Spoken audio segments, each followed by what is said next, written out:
Hi అండి. ఇంతకుముందు నేను షార్ట్ వీడియోలో హ్యాండ్ కట్ వర్క్ వచ్చిన వీడియో పెట్టా కదా, వర్క్ బ్లౌజ్. అది వాస్తవానికి నేను మీషోలో తీసుకున్నా. మీషోలో తీసుకుని నేను కుట్టుకుందాం అనుకున్న కస్టమర్ ఈలోపు వచ్చి నాకు ఇచ్చే, నువ్వు మళ్ళీ తీసుకో అంటే నేను వాళ్ళు కట్ చేసి కుడుతున్నా. ఇదైతే వచ్చేసి సంఖ 8 ఉంది, దాని సంఖ లూజు 8 సంఖ లూజ్ ఉన్నప్పుడు మనం ఆటోమేటిక్గా మనం 3.5 ఇంచులు డౌన్ చేసుకుంటాం. 1/2 ఇంచు వేసి లో కటింగ్ తీసుకుంటాం. దానికి ఫ్రంట్ పార్ట్కి వెళ్ళి 1/2 ఇంచు లో కటింగ్ తీసేస్తాం. నేను అదే విధంగా తీసినాను. ఇప్పుడు హ్యాండ్స్ను 2 సెంటర్కి పెట్టుకొని, అంటే మధ్యలో ఉన్న ఫ్లవర్ అనేది క్రాస్ పోకుండా 2 సెంటర్కి వచ్చేది చూసుకుంటూ మనం లైనింగ్ పెట్టేసి ఒరిజినల్ ఫ్యాబ్రిక్ కట్ చేసుకోవాలి. వెనక పార్టు 14.5 ఉంది, 14 బాగుంది. షోల్డర్ 2.5 పెట్టా.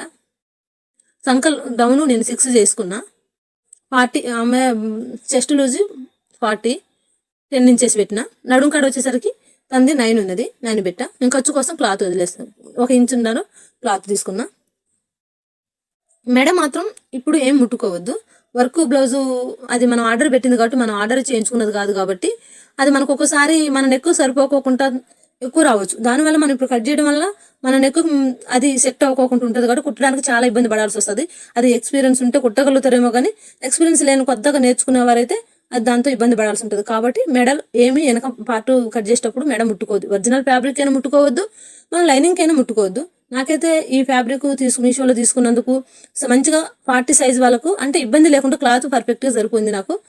ఇగో నేను అసలు అంటే మన నడుంకైనా ఫ్రంట్కైనా కనీసం కరెక్ట్ ముక్క కట్టాల్సి వస్తుందేమో అనుకున్నా, కానీ కరెక్ట్ సైజు మంచిగా సరిపోనుంది. దీనివల్ల నేనైతే హ్యాపీ, కుట్టడానికి నాకు ఎటువంటి ప్రాబ్లం లేదు, మంచిగా సరిపోనుంది. మీరు కూడా ఎవరైనా నచ్చితే ఆర్డర్ పెట్టుకోవచ్చు.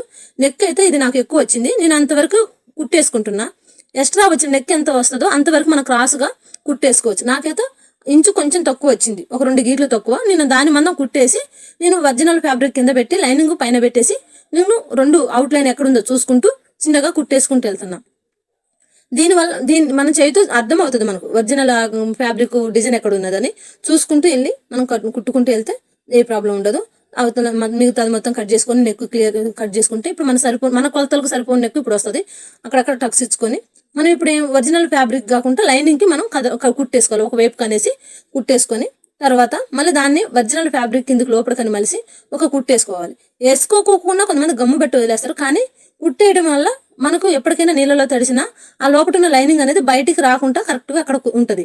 దానివల్ల కొంతమంది లైనింగ్ బయటకు వచ్చినట్లు ఉండడం వల్ల కొంచెం అంత అనీజీగా ఉంటుంది. ఒక్కోసారి వేసుకొని ఉన్నప్పుడు చెమట పట్టినప్పుడు లైనింగ్ అక్కడ అతికి లైనింగ్ కనిపిస్తుంది బయటకు. అలా ఉండకోకుండా మనం కుట్టేయడం వల్ల చాలా నీట్గా పర్ఫెక్ట్గా అనిపించినట్టు ఉంటుంది. ఒకసారి ట్రై చేసి చూడండి. అది అన్ని బ్లౌజులకు సాధ్యం కాదు, ఈ కంప్యూటర్ వర్క్ అట్లాంటి వాటికి సాధ్యమవుతుంది.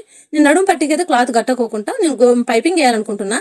అది థ్రెడ్ పెట్టి లోడింగ్ పైపింగ్ కాకుండా నార్మల్ పైపింగ్ వేద్దాం అనుకున్నా. నేను వర్క్ బ్లౌజులకి ఎక్కువ శాతం మనం వర్క్ బ్లౌజులకి పైపింగ్ వేస్తేనే చాలా మంచిగా అనిపిస్తుంది.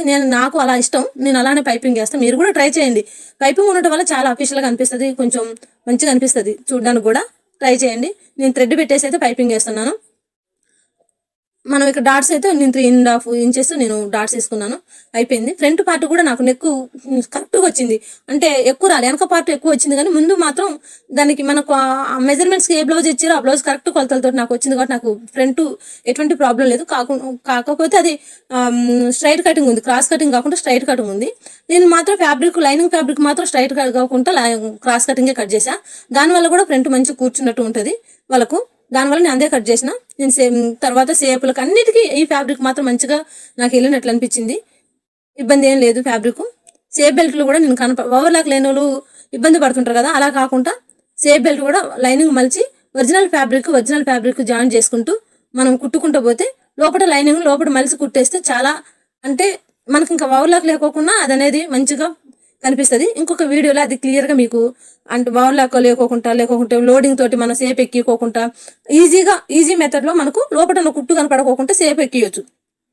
అది ఇంకొక వీడియోలో మీకు క్లియర్గా చూపిస్తాను. ఈ వీడియోలో మాత్రం ఇప్పుడు చూపించలేకపోయాను. ఈ విషయంలో ఇంకొక వీడియోలో మాత్రం కంపల్సరీ మీకు చూపిస్తాను, అది ఎలా అయితే బాగుంటుందని. మా సైడ్ ఉక్సులు పట్టి అయితే మేము లెఫ్ట్ సైడ్ వేసుకుంటాం, రూఫ్లు పట్టి కాజా పట్టి ఏమో రైట్ సైడ్ ఉంటుంది. అన్ని సైడ్లు అన్ని వైపులు అలా ఉండదు. నేను కాజా పట్టి మాత్రం ఒరిజినల్ ఫ్యాబ్రిక్ను లైనింగ్ 2 కలిపి కాజా పట్టి వేస్తాను. దానివల్ల చాలా స్టిప్గా ఉంటుంది. ఈ లైనింగ్ కొన్ని రోజులు కలర్ షేడ్ అవడం, చిరిగినట్టు రావడం, పోసిన రూఫ్లు అవి కాజాలు ఊడిపోవడం ఇలా అవుతాయి. కానీ నేను ఒరిజినల్ను లైనింగ్ పెట్టి మిషన్ తోటి కాజాలు పోస్తాను. దానివల్ల చాలా, అంటే బ్లౌజ్ ఎన్ని రోజులు ఉంటే అన్ని రోజులు మనకు ఉంటుంది, ఏ ప్రాబ్లం ఉండదు. నెక్ మీద నాకు కొంచెం స్టోన్స్ అడ్డం వచ్చిన స్టిచ్ చేయడానికి నేను అక్కడ ఓడబీగుతున్నా. మీరైనా సరే ఎప్పుడైనా ఎక్కడ కుట్టు వస్తుందో అక్కడ కుట్టు కాడికి వస్తున్నాయి స్టోన్స్ అని చూసుకొని మీరు తీసేయండి. అవి లేకోకుండా మనకు నిడిల్ ఇరిగిపోతుంది. హ్యాండ్ ఎక్కించేటప్పుడు మర్చిపోకోకుండా మిడిల్లో వర్క్ వచ్చినది ఖచ్చితంగా మనకి ఎక్కడ షోల్డర్ ఉంటే షోల్డర్ మీద ఖచ్చితంగా వర్క్ కరెక్ట్గా వచ్చేటట్టు మనం పెట్టుకోవాలి. లేకపోతే ఒక వన్ సైడ్కి కుడివైపుకు వాలినట్టు, లేకుంటే బ్యాక్ వాలినట్టు, లేకుంటే ముందుకు వాలినట్టు ఉంటుంది. అలా ఉండడం వల్ల ఆ బ్లౌజ్ ఎంత నీట్గా కుదిరినా దానికి ఉండాల్సిన అందం దానికి ఉండదు. దానివల్ల చాలా అనీజీగా కూడా ఫీల్ అవుతారు వేసుకునేటోళ్ళు. చూడడానికి కూడా అంత మంచిగా అనిపించదు. దానివల్ల మీరు ఒకసారి నెక్కు ఎప్పుడైనా వర్క్ బ్లౌజ్ ఎక్కించేటప్పుడు ఖచ్చితంగా మన షోల్డర్ మీద వర్క్ ఉండేటట్టు చూసుకోండి. నాకైతే ఈ ఫ్యాబ్రిక్ అయితే కరెక్ట్ సరిపోయింది. అంటే సరిపోదని ఉండే, కానీ మంచిగా వచ్చింది. నేను కుట్టడానికి కూడా చాలా అంటే క్లాత్ సరిపోలేదని ఇబ్బంది అయితే లేకుండా వచ్చింది. చూడండి ఫ్రెండ్స్, చాలా మంచిగా వచ్చింది. ఆమె కరెక్ట్ కొలతకు అంతా వచ్చింది. మీరు కూడా ఇది మీషోలో ఉన్నది తక్కువ కాస్ట్లో, అంటే ఒక 1500, 1000 అయ్యే వరకు మనకు చాలా తక్కువ కాస్ట్లో వస్తుంది. కాబట్టి మీరు కూడా ఆర్డర్ పెట్టుకోవచ్చు, కుట్టుకోవచ్చు. ఈజీ మెథడ్లో కుట్టుకోవచ్చు. మంచి శారీస్కి పేర్ చేసుకోవచ్చు. ఈ వీడియో నచ్చితే లైక్ చేయండి, షేర్ చేయండి, కామెంట్ చేయండి.